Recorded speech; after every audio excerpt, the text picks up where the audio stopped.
রাজ্য প্রশাসনের হিসেব অনুযায়ী মুর্শিদাবাদের সুতি ও শামশেরগঞ্জে ক্ষয়ক্ষতি হয়েছে ১০৯টি বাড়ির। তবে স্থানীয়দের দাবি প্রকৃত সংখ্যা তার ৩ গুণ। তাই বাধ্য হয়ে গ্রাম ছেড়ে পালিয়েছিলেন বাসিন্দারা। ঘরে ফিরেও আতঙ্কেই কাটছিল দিন ও রাত। রাজ্যপাল ও জাতীয় মহিলা কমিশনের পরিদর্শনের পর মিলেছে খানিক স্বস্তি।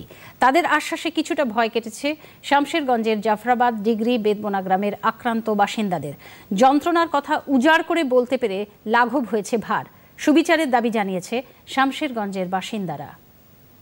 রাজ্যপাল বিভিন্ন এলাকায় ঘুরেছেন, আমাদের এখানে চেয়ারপারসন এসেছিলেন, তারাও বাড়ি বাড়ি গিয়ে দেখেছেন দুর্গতি যে হয়েছে, দুর্দশা আমাদের এখানকার স্থানীয় বাসিন্দাদের তা দেখেছেন এবং মহিলাদের সঙ্গে কথা বলেছেন, ছেলেদের সঙ্গে কথা বলেছেন।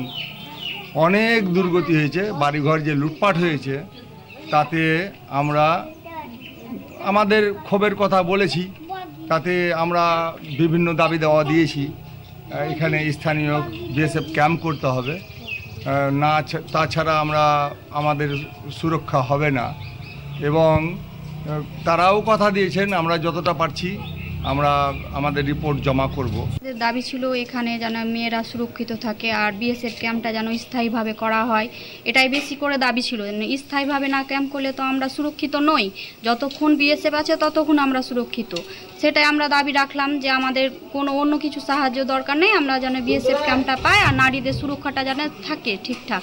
মানে নারীদের তো এখানে ছেলেদেরই তো সুরক্ষা নেই, সেখানে নারীদের কি করে সুরক্ষা থাকবে, এইসব কিছু বললাম। তাতে মহিলা কমিশনার আমাদেরকে আশ্বস্ত করে গেলেন। এখন দেখা যাক কত দূর কি করতে পারছেন ওনারা। এই ধ্বংসলীলার জন্য যারা দায়ী তাদের সঠিকভাবে ব্যবস্থা, উপযুক্ত শাস্তি গ্রহণ দেওয়া হোক, এটাই আমাদের দাবি ছিল।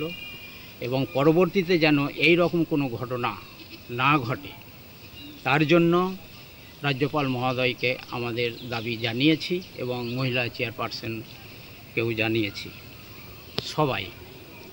তো রাজ্যপাল মহাশয় আমরাকে এইসব ব্যাপারে আশ্বস্ত করেছেন এবং নিরাপদে থাকার জন্য একটা যে সুব্যবস্থা করবেন তার ব্যবস্থা করার জন্য আশ্বস্ত করে গিয়েছেন। এবং মহিলা চেয়ারপারসনও উনিও বলেছেন আপনারা নিশ্চিন্ত থাকুন, এরকম ঘটনা যেন কোনো দিন না ঘটে তার আমরা ব্যবস্থা করছি।